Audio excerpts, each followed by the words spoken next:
আসসালামু আলাইকুম। আমি doctor Nazrana Fatema, homeopathic physician, Ashifa homeo সেন্টারের পক্ষ থেকে আপনাদের সবাইকে জানাচ্ছি আমার আন্তরিক অভিনন্দন।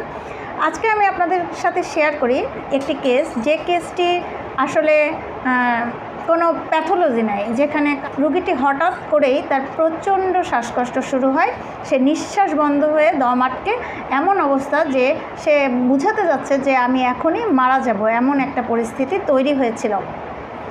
ঘটনাটি কি ঘটেছিল? আগের দিন তার মা তাকে একটি থাপ্পড় মেরেছিল। থাপ্পড় মারার পর থেকে তার শ্বাস নিতে হালকা হালকা সমস্যা হয়। পরের দিন তার প্রচণ্ড শ্বাস নিতে সমস্যা হয়। ছিল কি, তার মনোকষ্ট থেকে, তার যে মনের অবদমিত কষ্ট থেকে কিন্তু শ্বাসকষ্ট শুরু হয়েছিল। তাকে একটিমাত্র মেডিসিনই প্রেসক্রাইব করা হয় এবং সেই মেডিসিনে তার যে দীর্ঘ নিঃশ্বাস নেওয়া এবং যে তার যে বুকের মধ্যে চাপা কষ্ট, সেই কষ্টটিও কিন্তু দূর হয়েছিল এবং সেই রোগীটি আজ পর্যন্ত তার কিন্তু আর একবারও শ্বাসকষ্টের কোনো সমস্যা হয়নি। তাকে কিন্তু কোনো অন্য মেডিসিনও গ্রহণ করতে হয়নি। ধন্যবাদ সবাইকে।